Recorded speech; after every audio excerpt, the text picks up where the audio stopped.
시청자 여러분 안녕하십니까? 안녕하세요. 예, 마음 공부하는 소울닥터 김석범 원장님 나오셨습니다. 안녕하십니까?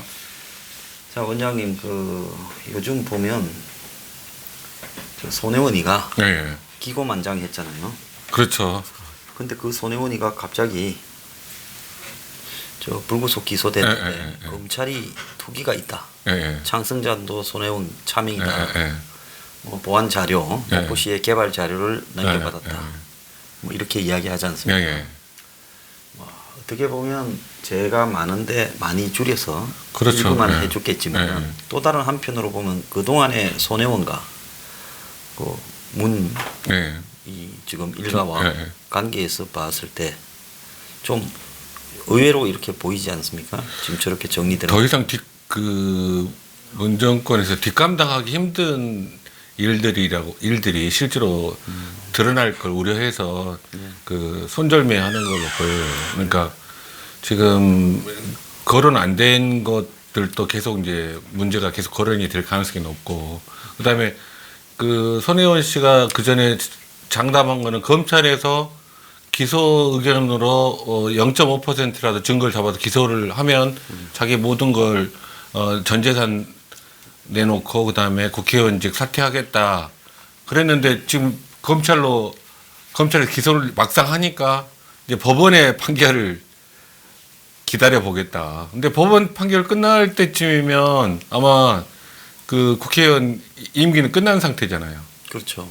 그러니까 이게 눈 가리고 아웅하는 시기죠, 지금도. 그렇게 된 거겠죠. 그래서 어쨌든 정권은 손혜원을 좀 버린 것 같아요. 손절매한 것 같아요. 자, 그러면 손혜원 입장에서는 또 억울하거나 제 입장에서는 또 이렇게 답답한 게 있는데, 본인이 아직 현실을 제대로 파악하지 못하고 있는 것 같아요. 저런 때는 어떤 심리 상태라서 버렸다라는 거는 국민은 다 알지 않습니까? 정청래를 거지였고 마포울에다가 박아버렸지 않습니까? 왜 이 타이밍이 할까요? 그게 이제 정신과에서 방어 기전, 정신 방어 기전에 암 선고받았을 때 제일 처음에 디나이얼 하는 부정, 이거는 이런 일은 없다라고 인정하지 않는 거랑 지금 똑같은 상태일 가능성이 높아요. 디나이얼 부정기제, 방어기제를 사용하고 있고, 그 다음에 중요한 거는 지금도 작업을 하고 있는 것 같아요. 전 목포시장이 뭐 보안 자료가 아니었다라는 식으로 기사를 내보낸 걸 보면, 디나이얼 하면서 최선을 다해서 자기를 방어할 수 있는 이것저것 사람들을 총동원하고 있는 것 같아요. 그렇게 보이죠. 네. 자, 그러면 대충 이제 권력이나 정치에 익숙한 사람 시각에서 보면 정권은 정청래를 박는 순간, 검찰이 투기라고 언급하는 순간에 손혜원은 끝났다. 그렇죠. 포기했다. 선을 그었다. 이런 건데, 물론 정권은 손혜원에다가 가진 이유로 이렇게 이제 관계를 단절하는 걸 한꺼번에 이렇게 강한 말로 단절하면 또 손도 그렇죠. 이왕에 코너에 몰린 쥐도 고양이를 물지 않습니까? 그러니까 손이 이렇게 반응을 보일 거니까 노력하고 있다. 뭐 잘 수습해보자. 또 재판에 가서 어떻게 이렇게 무슨 현혹을 시키겠죠. 그렇게 하겠죠. 수순이 그 안에 이제 그 상황에 갇혀 있는 사람은 객관적으로 볼 수가 없거든요. 시야가 좁아지면서 그 상황에서 계속 자기는 일말의 희망을 걸면서 지금 상황을 부정하는 거거든요. 그러니까 예를 들면 문정권 상부에서 지침이 없었으면 검찰에서 이 투기를 발표를 안 했을 거예요. 그렇죠. 왜냐하면 검찰이 계속 지금 현재 수사하는 내용들 전부 정권의 입맛에 맞게 하든지 아니면 눈치 보면서 지금까지 발표를 해왔는데, 더더구나 손혜원은 사건이 생긴 지 5개월이 넘어서 검찰로 불렀잖아요. 그러니까 그 정도로 다른데 압수수색 다 하고 나서도 피의자 본인을 부르지 않고 있다가 나중에 최후로 불러서 이렇게 했는데, 그거를 이제 발표를 하는 거 보면 검찰에서도 확증이 있으니까 발표를 했을 거고, 그리고 정권의 오더가 떨어졌으니까 발표를 했을 거거든요. 근데 그 상황을 제3자들은 이렇게 객관적으로 볼 수 있는데, 이제 문정권이 손혜원을 손절매했다라는 상황 판단할 수 있는데, 손혜원 쪽에서는 그게 안 보이죠. 예, 이제 정권 쪽에서 살살 달래기도 하고 있겠지만, 안 보이죠. 하나의 실 같은 희망을 계속 가지고 재판에 계속 임할 거라고 생각합니다. 손혜원 쪽에서. 네, 네. 그래서 어제도 보면 현실 파악이 제대로 안 돼서 뭐 김어준 프로에 나가서 네, 또 자기 할 말을 하고 있어요. 네. 근데 그간에 손혜원이 1월달 이후에 쭉 이야기를 해온 거 보면 네. 결과가 이리 갈 거라는 부분에 대해서 예측을 전혀 못한 것 같아요. 아, 예측 못한 것 같아요. 아직도 또 자기가 어떤 처지에 있는가를 네, 애써 네. 부정하고 있는 것 같아요. 네, 네, 맞습니다. 사람의 심리 상태가 네. 저런 이유는 저렇게 돌아갑니까? 그러니까 대부분 자기가 예상치 못한 일이 생겼을 때는 대부분, 그러니까 갑자기 암 선고를 받았다. 그럴 때는 대부분 사람들이 부정을 하겠다. 못 받아들이잖아요. 받아들이는 데까지 걸리는 과정들이 있거든요. 그러니까 제일 처음엔 부정하고 그다음에 화를 내고 이런 코스를 밟아요. 그래서 나중에 최후에 이제 받아들이는 거죠. 자, 그러면 근데 엄청난 분노가 나중에 폭발할 거예요. 손혜원도. 자, 그러면 손혜원이 분노를 한다 그러면 그거는 뭐 문 부부를 향해서 분노하는 거 아니겠습니까? 네, 그러겠죠.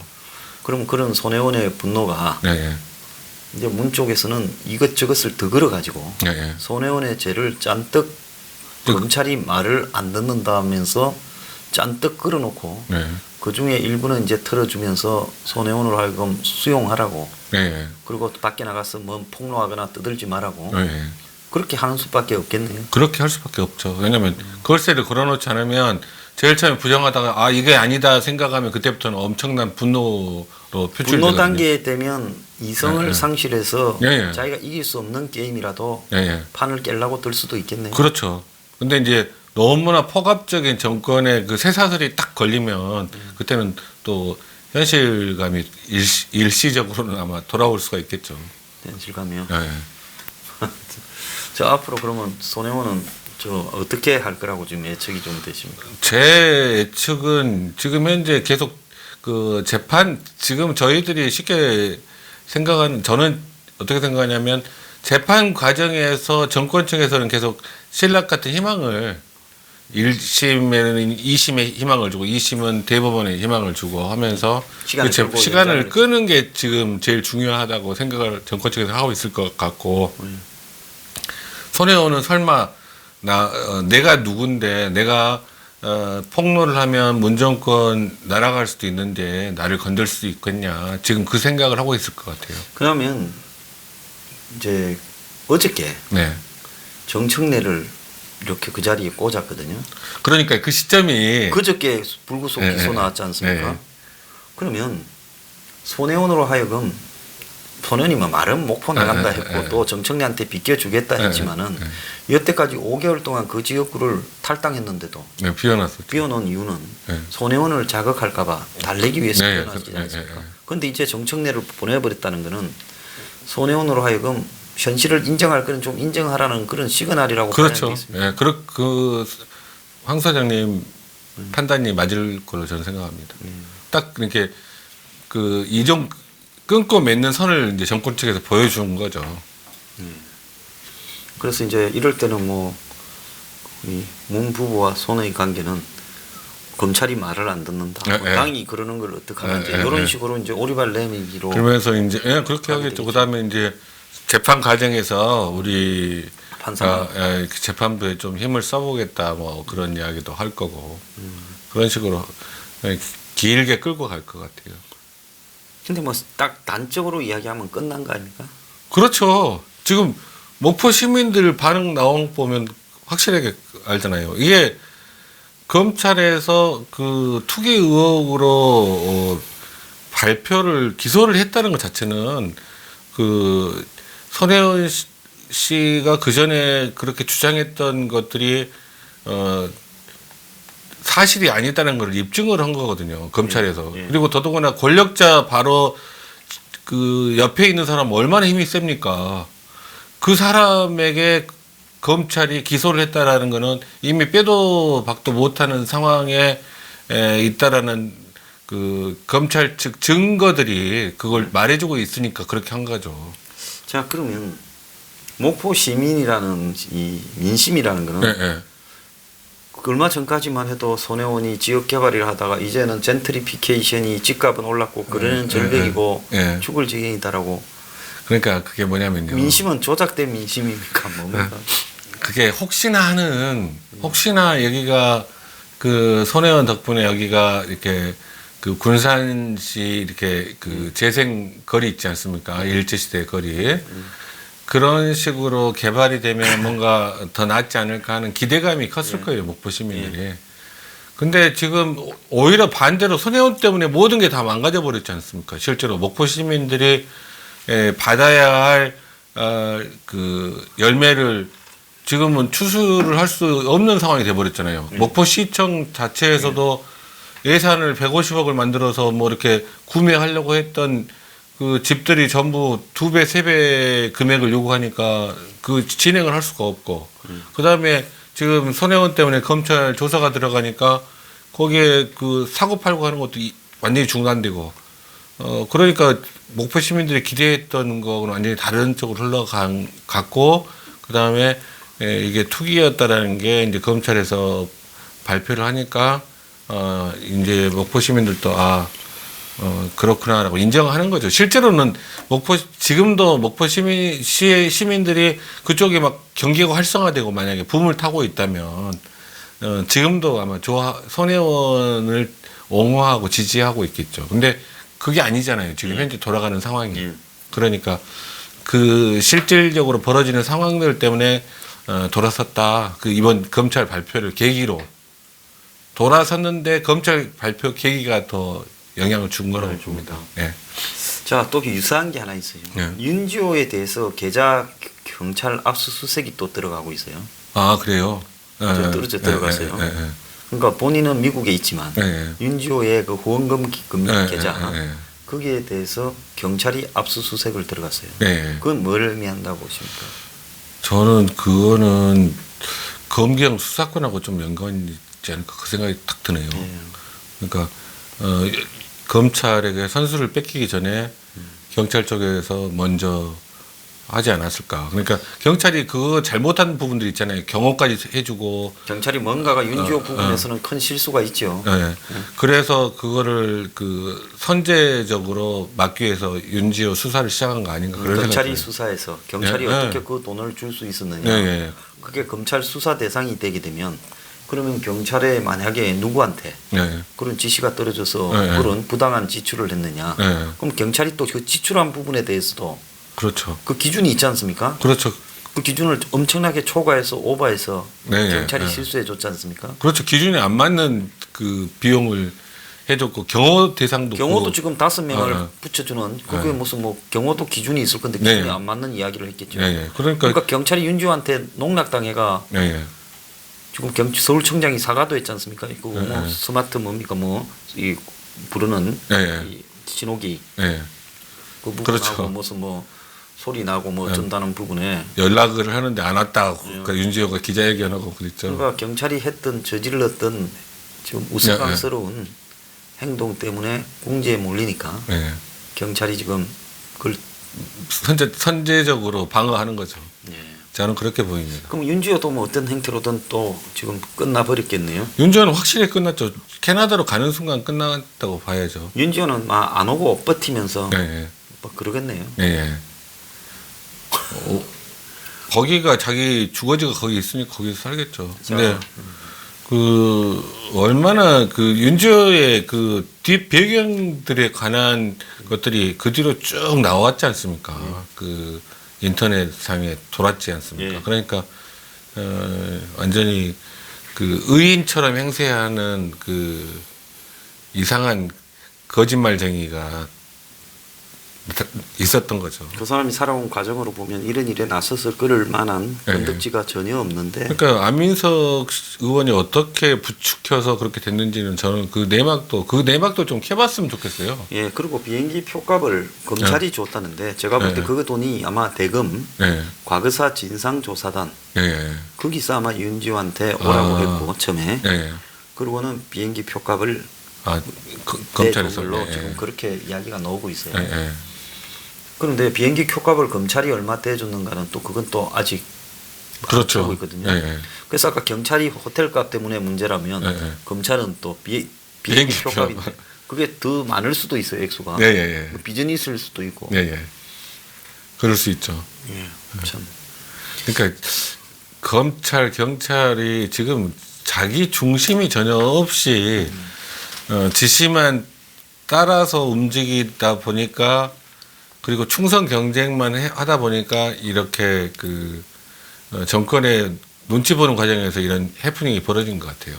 거기에다가 이제 벌어지고 있는 또 하나의 건수는 지금 이 검경이 저렇게 하도록 네. 누군가는 검찰이나 경찰에 지시를 했을 그렇죠. 그러니까 그거의 눈치를 그러니까 문재인 대통령이 그 장자연 사건 거론하면서 그 수사해라고 하니까 이제 위에서 문재인 그거를 공식적으로 발표하니까 서두른 거겠죠. 양쪽 그러면 다. 그때 장학승 이야기할 때 보면 문이 말레이시아 뭐 캄보디아 돌고 한 다음에 네. 조국이 네. 문한테 뭐 보고를 하고 네. 뭐 그랬던 걸로 내 기억이 나거든요. 네. 그러면 민정수석실에서 네. 검찰하고 경찰에다가 어쨌든 그러니까 김학의, 장자연 이렇게 묶어서 좀 수사를 진행을 해라. 어떻게든 그렇게 진실을 밝혀라. 그래 떨어지니까 네. 이제 뭐 장자연 수사 기록에 등장했던 윤지호를 찾아서 네. 캐나다까지 연락해서 네.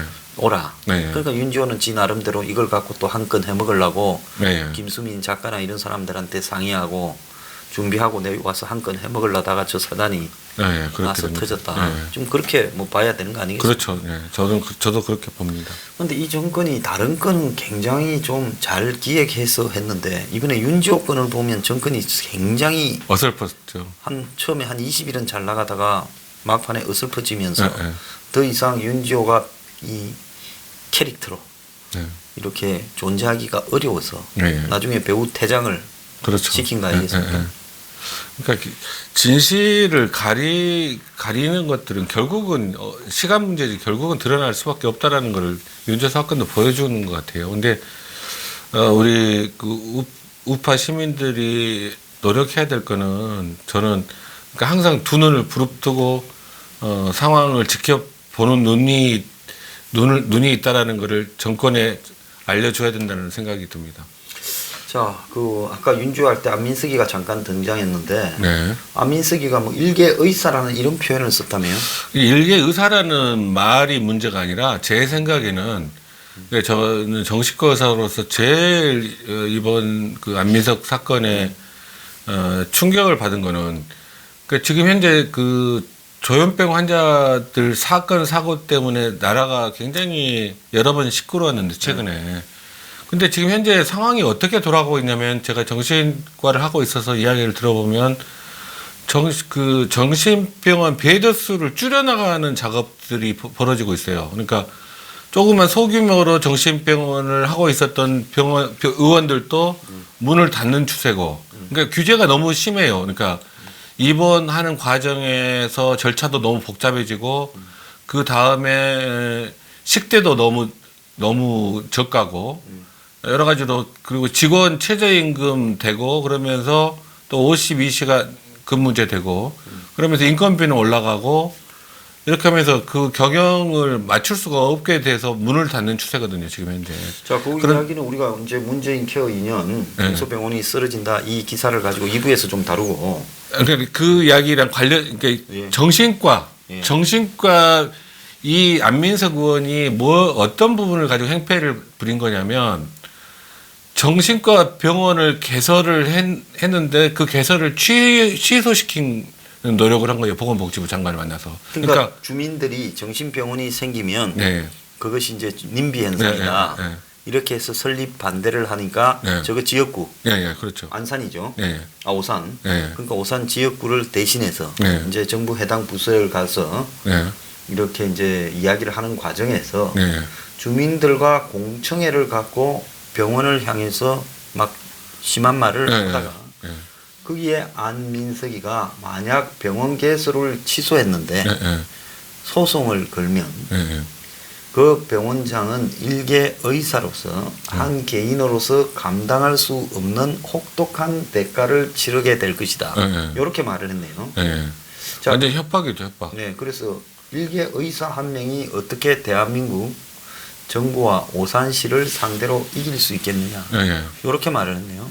그러니까 이 안민석 씨가 박능우 보건복지부 장관을 여기 그 공청회 하기 이틀 전인가 만났다고 그래요. 그래가지고 정신병원 개설을 취소하는 쪽으로 이야기가 됐나 봐요. 병원이 다 공사가 끝나서 지었어요? 아니, 그러니까 이미 시설하고 이제 그런 거죠. 그럼 남 다 지어놓은 병원을 예, 예. 뭐 병원이 무슨 용도 변경을 하든지 부당하게 지은 건 아니잖아요. 전혀 그 법에 맞게 다 개설 신고 다 하자 없는데 그거를 그 보건복지부 장관이 행정명령을 내려가지고 그 부분을 다시 재검토해라는 식으로 그 내려보냈나 봐요. 그 그러면 시에 차라리 오산시에. 병원 짓기 전에 그러지 와 이 사람들은 남 병원 다 짓고 난 뒤에 그럽니까? 그러니까요. 말이 안 되는 게 그리고 지금 이제 그 보건복지부에서는 베드 수가 지금 140베드인가로 추정이 되는데 그러면 의사를 더 고용해야 된다. 그것 가지고 지금 그런 건데 의사 아직 오픈을 안 했으니까. 126병상이에요. 126병상. 예. 오픈을 안 했으니까 아직 오픈하기 전이니까 그 허가가 떨어져야지 오픈할 수 있잖아요. 그 사이에 의사는 새로 고용을 하면 되는데 개설 허가 자체를 취소하는 쪽으로 지금 진행을 하고 있거든요. 그래서 지금 보건소에서 개설 신고에 그 전에 보면 하자가 전혀 없는데 다시 그걸 재심의를 하고 있다는 이야기를 들었거든요. 그러니까 이게 뭐냐면 이게 제가 조현병 환자들, 정신과 환자들 중에 약을 잘 먹느냐 안 먹느냐 하늘과 땅 차이라고 그랬잖아요. 약을 잘 먹고 치료를 잘 안 받는 환자는 어떻게 해야 됩니까? 강제로라도 입원을 시켜서 약물 치료를 해야 되거든요. 그래서 다시 멀쩡해지면 다시 귀가 조치해서 외래 치료를 받을 수 있도록. 그래서 이거는 혐오시설이 아니라 정신병원은 여러분들 가정이 안전하게 살게 하기 위해서 우리 주변의 환자들을 또 사회에 빨리 복귀시키기 위해서 응급 상황으로 입원했다가 퇴원시키는 그런 시설인데 그런 시설들이 지금 현재로 의료보험 시스템에서 지금 문제가 돼가지고 점점 없어져 가고 있는데 이렇게 자기 헌신하려고 정신과 의사가 실제로 정신병원 해가지고 돈 많이 벌기 힘들어요. 그런데도 불구하고 자기 소명을 가지고 정신병원을 개설을 했는데 이거를 못하게 막아버리면 그러면 이제 정신과 환자들은 어디로 가라는 거고 그다음에 앞으로 그런 환자들이 치료를 안 받아서 돌아다니면서 벌어지는 사건 사고는 어떻게 할 건지 지금 제가 분명하게 저는 말씀드립니다만 최근 2년 전, 그러니까 2015년도에 강제 입원 절차가 까다로워지면서 그 치료를 안 받게 된 조현병 환자들이 사건 사고를 치는 경우가 굉장히 많이 늘어난 거거든요. 그러니까 강제 입원 과정 절차 자체가 굉장히 까다로워졌어요. 그런데 지금 자기 돈을 들여서 정신병원을 개설을 하는 것도 막아버린다면 과연 얼마나 많은 환자들이 갈 곳이 없어서 치료를 못 받고 사건 사고가 날 수 있느냐. 이거라네요. 126병상에 맞는 의사수를 갖추지 못했다면 그러면 고용을 하라면 되지. 네, 그렇죠. 그걸로 허가를 무슨 취소할 것처럼 이야기를. 네. 말이 안 되는 이야기예요. 그리고 또 더 나아가서 정신병원이 지금 조현병 환자들을 많이 수용하기를 바라는 것은 전 국민의 심정인데 우리 집 앞에는 안 된다. 지금 그거잖아요. 전형적인 그렇죠. 님비잖아요. 자, 이런 님비 현상에 일개 국회의원이 우리는 일개라고 합시다. 일개 국회의원이 저렇게 앞장서서 병원에다가 공갈 협박을 하면서 이 협박이에요. 여러분이 꼭 겪었던 고통, 분노를 다 합치면 데모한 사람들한테 그 병원장이 3대에 걸쳐서 자기 재산을 다 털어놔야 된다. 소송하라고 해라. 그 대가를 치르게 해주겠다. 그러니까 조폭이나 할 만한 이야기를 지금. 그리고 국회의원이라면 그 주민들이 님비 현상에 같이 편승을 할 게 아니라 설득은 못할 망정 어떻게 그 보건복지부 장관도 그렇지만 이 보건복지부 장관을 만나서 정신병원 설립 허가를 안 해주는 방향으로 하도록 이야기를 한다는 것도 이해가 안 가요. 보건복지부 장관이 안민석이라는 일개 의원을 만나서 그 지역의 이해관계를 논하는 것도 이것도 문제 아니에요? 네, 그렇죠. 그런 이야기라면 할 수 없다. 네. 서류로 공문으로 네. 보내달라. 우리는 해당 부서에 절차 허가 법적으로 허가에 문제가 없으면 그거는 허가되는 거다. 이런 식으로 되어야 되는데 뭐 어떤 상황에 그런 예가 없대요. 이런 상황을 행정명령을 내려서 뭐 이렇게 아래쪽으로 내려보낸 경우가. 참 나라 꼬라지가 이게 완전히 그 친문 안민석 씨가 친문인가요? 저는 정확하게 신문이죠. 친문들이 그 친문들은 법이 없는 것 같아요. 법 위에 서 있는 사람들 같아요. 이 사람은 좀 긍정적인 것보다도 윤지호의 문제 옛날에 네, 무슨 뭐 장시호 뭐부터 예, 예. 뭐 이런 데만 굉장히 많이 공작 등장해가지고 정치를 자꾸 하려고 하는 것 같아요. 공작 정치. 윤지호 사건을 보면. 근데 윤지호 문제에서도 이 사람이 지금 사과해라. 네. 이 사람 주도회가 동료원들 다 끌고 나왔다며요. 예, 예. 그리고 윤지호를 뭐 지키는 모임인가 자기가 간사라고 뭐 이야기를 하지 예, 않았습니까? 예. 그렇죠. 그래서 국회의원이 저리 달라붙고 방송에서 저렇게 보도하니까 윤지호가 훌륭한가 싶어서 속이 없는 사람들이 저기 후원금을 냈지 않습니까? 네. 참 속이 없이 좋은 분들이에요. 근데 이제 그 더 황당한 거는 안민석 씨가 그런 일을 윤지호 사건을 저질러 놓고도 나중에 그 사과를 하는 게 아니라 그 이런 이야기를 국민들이 믿겠냐. 그러니까 내가 우리 현명 국민들은 이런 그 윤지호 사건이 결국은 드러날 것을 알고 있었을 거다라는 식으로 이야기를 했던 것 같아요. 제가 지금 기억에는. 그래갖고 또 얼마 전에 자기가 체육계 인사라고 예. 서울대 체대에 나왔는 거 보더라고요. 아 그래요? 그래가지고 또 폴란드에 축구 보러 가대요. 조금 평한 사람입니다. 그러니까 이 나이가 어린 사람이 사선 의원을 했다고 그 기세가 이게 딱 손혜원급이에요 보니까. 근데 사선 의원을 했는데 당직이나 국회직을 제대로 맡은 게 하나도 없어요. 예. 그 왜 그런가에 대해서 본인도 좀 생각해 봐야 되고. 예. 예. 그다음에 지역구 의원들도 저는 뭐 좀 그렇다고 지역구도 좀 그렇다고 봅니다. 의원들을 뽑을 때 예. 예. 뭐 여러 가지 다양한 가능성들을 이렇게 가지고 해야지 네. 민비를 편을 들어주면 그렇죠. 그게 그 정신병원이 진짜로 중요한 역할을 해요. 우리 시청자님.